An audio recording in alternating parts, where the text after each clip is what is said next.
வணக்கம் பெரியவர்களே, நண்பர்களே. இப்போ நம்ம பார்த்தீங்கன்னா ராமேஸ்வரத்தில் இருக்கோங்க. பின்னாடி கோயில் கூட தெரியுது பாருங்க. இப்போ நம்ம சுவாமியை தரிசிச்சுட்டு வந்தாச்சு. இப்போ நம்ம இங்கேருந்து தனுஷ்கோடிக்கு போக போகிறோம். எப்படி போகிறோம், எந்த ரூட்டில் போகிறோம், அண்ட் அங்கே என்னென்ன இருக்குது எல்லாத்தையுமே இந்த வீடியோவில் நான் உங்களுக்கு தெளிவாக காட்ட போகிறேன். ஸோ இப்போ வாங்க இந்த வீடியோக்குள்ளே போகலாம். இப்போ நம்ம ராமேஸ்வரம் கோவிலில் இருந்து பீச்சுக்கு வந்தாச்சு. இங்கே நிறைய பேர் இறந்தவங்களுடைய அஸ்தியை கரைக்கிறாங்க. இங்கே பீச்சுக்கிட்டே ஒரு பஸ் ஸ்டாப் இருக்குது. நம்ம இங்கே பஸ்ஸுக்காக வெயிட் பண்ணிகிட்ருக்கோம்.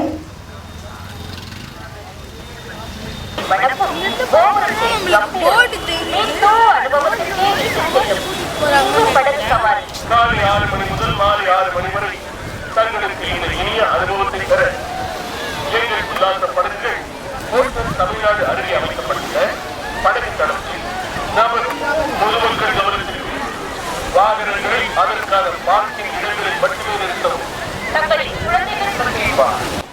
இப்போ நாங்கள் உங்களுக்கு ஜூம் பண்ணி காட்டிகிட்டு இருக்கோம்.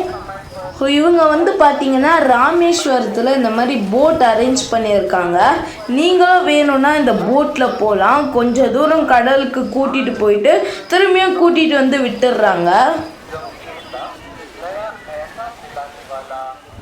நாங்கள் பார்த்தீங்கன்னா பஸ்ஸில் போகலை, எங்களுக்கு பஸ்ஸு கிடைக்கலங்க இந்த டைமில். ஸோ நாங்கள் பார்த்தீங்கன்னா இந்த மாதிரி ஒரு வண்டியில் தாங்க போகிறோம். இதில் up and down 200 rupees charge பண்ணுறாங்க. நாங்கள் இவங்க கிட்ட போகிறதுக்கு மட்டும் ஒரு ஆளுக்கு 100 ரூபான்னு பேசி போயிட்டுருக்கோம். ஏன்னா இவங்க அந்த இடத்துல 1/2 hour தான் நிறுத்துவோன்னு சொல்கிறாங்க. அதுக்குள்ளே நீங்கள் போய் பார்த்துட்டு வந்துடணும்னு சொல்கிறாங்க.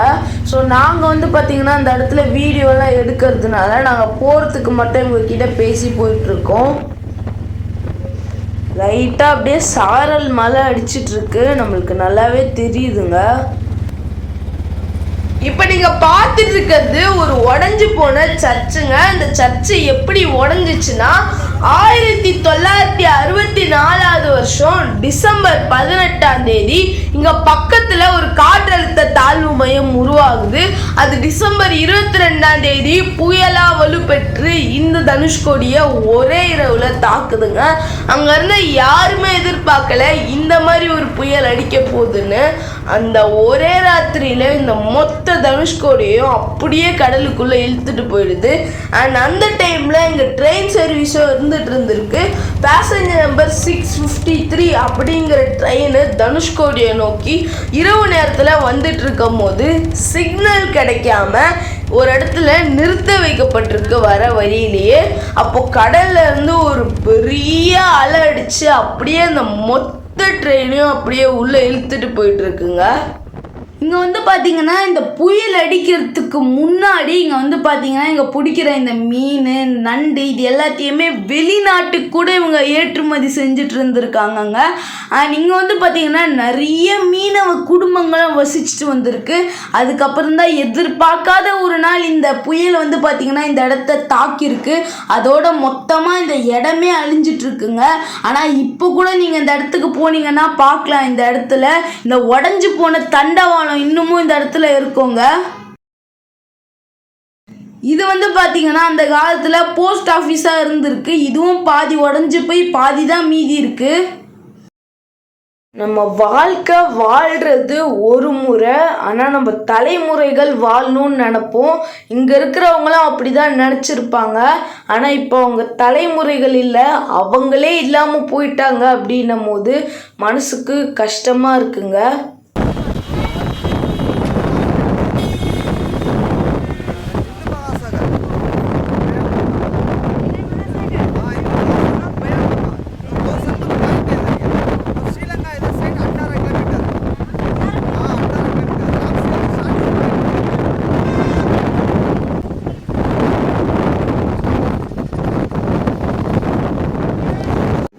இந்த சைடு பார்த்தீங்கன்னா இந்தியன் ஓஷனு, இந்த சைடு பார்த்தா பே ஆஃப் பெங்கால், அப்படியே போனால் ஸ்ரீலங்கா வந்துடும் சொல்கிறாங்க.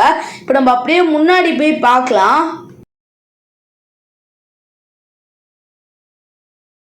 இப்போ நம்ம தனுஷ்கோடி வந்தாச்சுங்க. இங்க நிறைய பேர் குளிச்சுட்டு இருக்காங்க பாருங்க.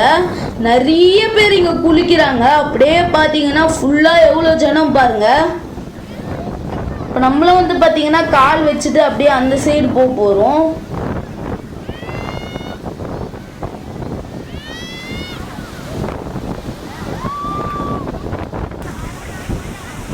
தண்ணி நல்லா ஜில்லுன்னு இருக்கு.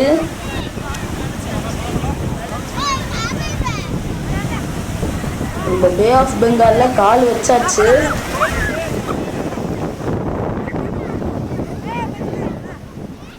இங்க நிறைய வண்டி போயிட்டும் வந்துட்டும் இருக்கு. இங்க அடிக்கடிக்கு டிராஃபிக் ஆயிட்டே இருக்குங்க. இப்போ நீங்க பாத்தீங்கன்னாலே தெரியும், திடீர்னு இங்க டிராஃபிக் ஆயிடுச்சு பாருங்க. இந்த மாதிரி தான் இங்க அடிக்கடிக்கு டிராஃபிக் ஆகுது. இங்க வந்து பாத்தீங்கன்னா இந்த மாதிரி அடிக்கிற காத்துல அடிக்கிற மலையில இங்க வந்து பாத்தீங்கன்னா இந்த மாதிரி மாங்காய் இதெல்லாம் வித்துட்டு இருக்காங்க. இந்த மாதிரி இங்க நிறைய கடை இருக்கு.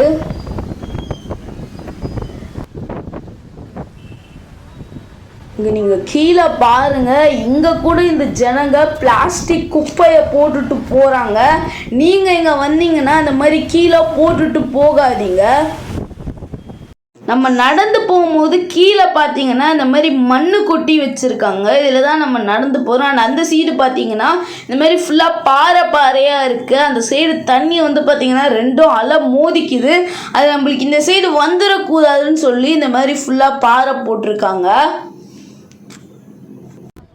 இங்கே நம்மளுக்கு ஒரு மணல் திட்டு கூட தெரியுதுங்க. இப்போ நம்ம அப்படியே அந்த லாஸ்ட்டுக்கு போய் ஜூம் பண்ணி பார்க்கலாம். நம்ம அப்படியே நடந்து போயிட்டு இருக்கோம். நிறைய வண்டி இங்க பார்க் பண்ணி வச்சிருக்காங்க. நம்ம அப்படியே ஜூம் பண்ணி பார்க்கலாம். இங்க ஒரு கடை இருக்கு. இங்க வந்து பாத்தீங்கன்னா மாங்காய், வெள்ளரிக்காய், தர்பூசணி, அதுக்கப்புறம் பைனாப்பிள் இந்த மாதிரி எல்லாமே வித்துட்டு இருக்காங்க. நம்ம இவங்க கிட்ட எவ்வளோன்னு கேட்டோம். 30 ரூபான்னாங்க. இப்போ நம்ம ஒரு பைனாப்பிள் வாங்கியிருக்கோம். இந்த இடத்துலையும் இவங்க வந்து இதை வித்துட்டு இருக்காங்க. இதுதான் இவங்களுடைய வாழ்வாதாரமாக இருக்குது. நாம் இங்கே வந்து சாப்பிட்டோன்னா நம்மளுக்கும் இது ஒரு யூஸ்ஃபுல்லாக இருக்கும், அவங்களுக்கும் யூஸ்ஃபுல்லாக இருக்கும். ஸோ இப்போ நம்ம ஒரு பைனாப்பிள் வாங்கிட்டோம். சில்லறை வாங்கிக்கலாம். நம்ம அப்படியே சாப்பிட்டுட்டே போகலாம். இப்போ இங்கே மழை வேற சாரல் அடிச்சிட்டு இருக்கு. இப்போ நம்ம அந்த லாஸ்ட் பாயிண்ட்டுக்கு வந்தாச்சு. இப்போ நம்ம அங்கே போய் பார்க்கலாம் என்ன இருக்குன்னு. இப்போ நம்ம அப்படியே ஜூம் பண்ணி பார்க்குறோம். இங்கே நம்மளுடைய அசோக சக்கரா பில்லரை கம்பீரமாக இந்த இடத்துல வச்சுருக்காங்க. இங்கே வந்து பார்த்தீங்கன்னா இந்த மாதிரி பைக்களையும் வந்திருக்காங்கங்க. எவ்வளோ பேர் பைக்கில் வந்திருக்காங்க பாருங்க. இவங்க ஜாலியாக எவ்வளோ தூரம் வந்திருக்காங்க இங்கே பைக்கில். இவங்க எல்லாருமே பைக் ரைடர்ஸ்ன்னு நினைக்கிறேன். சில பேர் நின்றுட்டு இருக்கிற பைக்கில் உட்காந்து ஃபோட்டோ கூட எடுத்துக்கிறாங்க. அப்படியே நம்ம சுற்றி பார்க்குறோம்.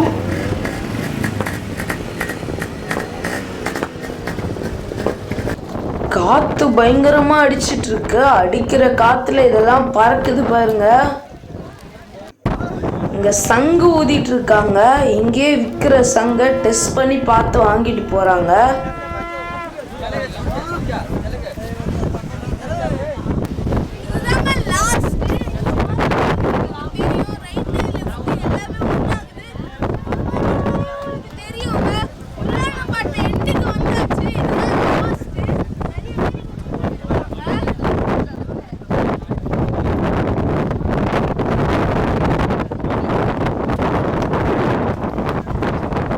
நம்ம அப்படியே கேமரால ஜூம் பண்ணி பார்க்குறோம். நம்மளுக்கு சின்னதாக ஒரு மணல் திட்டு மாதிரி தெரியுது. ஃபஸ்ட்டு இதுக்கு போகிறதுக்கு வழி இருந்திருக்கு போல். ஆனால் இப்போ எந்த வழியும் இல்லை, சுற்றி தண்ணி தான் இருக்குது. இதே டைரெக்ஷனில் நம்ம அப்படியே போகணுன்னா 27 கிலோமீட்டரில் ஸ்ரீலங்கா போயிடலான்னு சொல்கிறாங்க.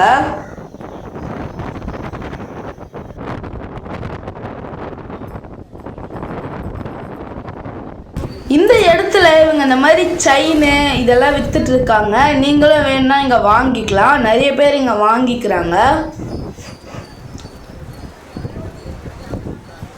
இப்போ நம்ம இந்தியாவுடைய லாஸ்ட் பாயிண்ட்ல நின்றுட்டு இருக்கோங்க. இந்த இடத்துல பாருங்க, கம்பீரமா நம்மளுடைய இந்தியாவுடைய முத்திரையை இந்த இடத்துல வச்சிருக்காங்க. இப்போ மழை வந்து பார்த்தீங்கன்னா நின்றுடுச்சு. இங்கே வந்து பார்த்தீங்கன்னா நம்மளுக்கு ஃபோட்டோ எடுக்கிற கடை இருக்குது. இவங்களே ஃபோட்டோ எடுத்து பிரிண்ட் பண்ணி கொடுத்துட்றாங்க. நீங்கள் எடுத்துகிட்டு போகலாம். இங்கே வந்து பார்த்தீங்கன்னா எடுத்துகிட்டு இருக்காங்க பாருங்கள்.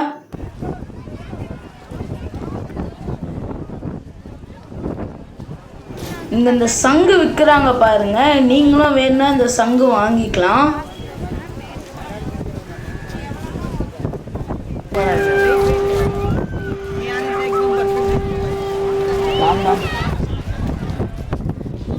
இப்போ இங்கே நான் ஒரு செல்ஃபி ஸ்டிக் வச்சு வீடியோ எடுத்துட்டு இருக்கேன். என்னால் வீடியோவை எடுக்க முடியலைங்க. காற்று அப்படியே அடிச்சிட்ருக்கு. இன்னும் கொஞ்சம் காற்றடிச்சா அப்படியே நானே பறந்து போயிடுவேன் போல், அப்படி காற்றடிக்குது. இங்கே ஒரு போர்டு வச்சுருக்காங்க. இந்த போர்டில் என்ன போட்டிருக்குன்னா, do not pollute the area, அதாவது தமிழில் இந்த இடத்தை அசுத்தம் செய்யாதீர்னு போட்டிருக்கு. இங்கே இந்த மீன் வலை இருக்குது. இங்கே இன்னமும் மீனவர்கள் இருக்காங்க. இங்கே மீனவர்கள் வேணும்னா ஸ்டே பண்ணலாம். நம்ம இங்கே ஸ்டே பண்ணுறதுக்கு அலௌடு கிடையாது. இங்கே ஒருத்தர் அவருடைய நாயை கூட்டிகிட்டு வந்திருக்காரு பாருங்க. இந்த நாயும் நல்லா ஜோஜோ நின்றுட்டு இருக்கு. நம்ம அப்படியே கடலை ஜூம் பண்ணி பார்க்குறோம். நம்ம வந்து கொஞ்சம் இந்த லீவு நாளில் வந்திருக்கிறதுனால இங்கே கூட்டம் கொஞ்சம் ஜாஸ்தியாக இருக்குது.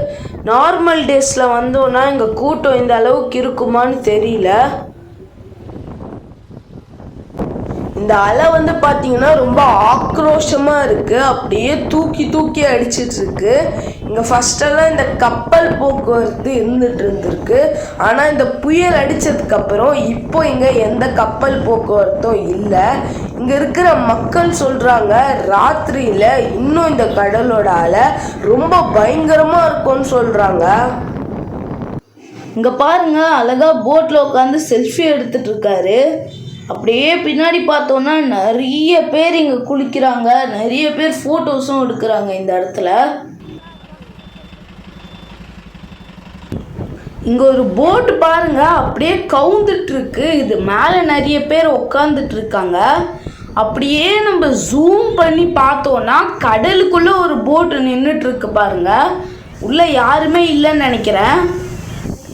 இங்கே பாருங்க, அந்த இடத்துல ஏதோ பறவைலாம் சுற்றிட்டு இருக்கு. இப்போ நம்ம என்னன்னு ஜூம் பண்ணி பார்க்கலாம். இங்கே பார்த்தோன்னா ஏதோ ஒரு மீன் செத்து போய் கடலோரமாக ஒதுங்கி இருக்கு. இதே மாதிரி தான் அந்த சுனாமி அடித்த நாளுலேயும் இறந்து போனவங்களுடைய பிணம்லாம் இதே மாதிரி மேலே கரை ஒதுங்கி இருக்கும். இப்போ நம்ம இந்தியன் ஓஷனில் கால் வைக்கிறோம். தண்ணி நல்லா ஜில்லுன்னு இருக்கு, ஜாலியாக இருக்குங்க. அலை பெரிய அலை வருது. நம்ம அப்படியே ஓடிடலாம். இந்த சைடு இந்தியன் ஓஷனில் வந்து பார்த்தீங்கன்னா கீழே டெத்து கொஞ்சம் ஜாஸ்தியாக இருக்குது. அப்படியே கீழே பள்ளம் மாதிரி இறங்குதுங்க. இந்த சைடு யாரும் அதிகமாக குளிக்கலை. இப்போ நம்ம இங்கேருந்து கிளம்ப போகிறோம். பஸ்ஸு நிற்குது பாருங்க. இந்த பஸ்ஸில் தான் நம்ம ஏற போகிறோம். அப்படியே ஏறிட்டு நம்ம அடுத்த ஸ்டாப்பிங்கில் இறங்க போகிறோம். இந்த பஸ்ஸு திரும்புறதுக்கே எவ்வளோ கஷ்டப்படுது பாருங்க. கஷ்டப்பட்டு தான் இந்த பஸ்ஸை இங்கே திருப்புறாங்க. இந்த ஒரு பஸ்ஸு திருப்புறதுக்கு இங்கே டிராஃபிக் ஆகுது அதுக்குள்ளே. இப்போ நம்ம போய் பஸ்ஸில் ஏறிடலாம்.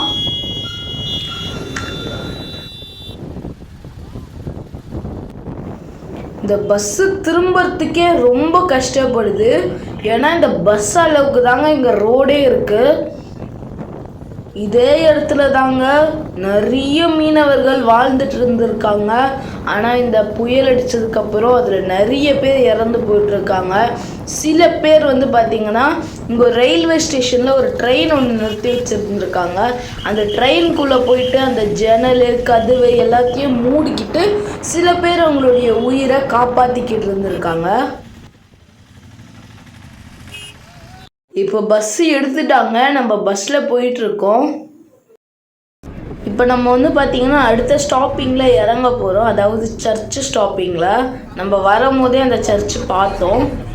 இப்போ கண்டக்டர் டிக்கெட் கொடுத்துட்ருக்காரு, நம்மளும் டிக்கெட் வாங்கியாச்சு. ஒரு ஆளுக்கு இன்னைக்கு டேட்டில் இங்கேருந்து ராமேஸ்வரம் வரைக்கும் 35 ரூபாய் சார்ஜ் பண்ணுறாங்க.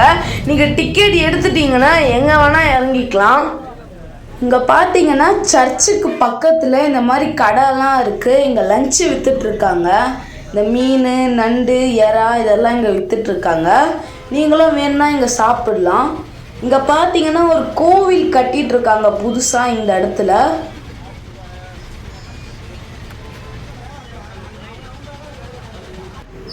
இப்போ நம்ம சர்ச்சு கிட்ட வந்துட்டோம், நம்மளுக்கு சர்ச்சு தெரியுது.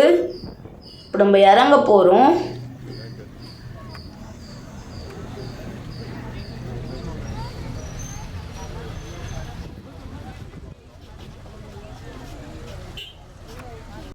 இதுதாங்க இந்த சர்ச்சு. இந்த சர்ச்சு பாதி உடஞ்சி போய் பாதி உடையாம தான் இருக்குது. இப்போ நம்ம சர்ச்சுக்குள்ளே வந்துட்டோம். இங்கே வந்து பார்த்தீங்கன்னா அவங்க ப்ரே பண்ணிகிட்டு இருந்த அந்த செவுரு இருக்குது, அதில் இப்போவும் எங்கள் சுவாமியை வச்சு கும்பிட்டுட்ருக்காங்க. நம்ம அப்படியே போகிறோம். இங்கே ஒரு கடையில் இந்த பாட்டி பாருங்கள் நல்லா மீன் வறுத்துட்ருக்காங்க. நீங்களும் வேணும்னா இங்கே வந்தீங்கன்னா இங்கே சாப்பிட்டு பாருங்கள்.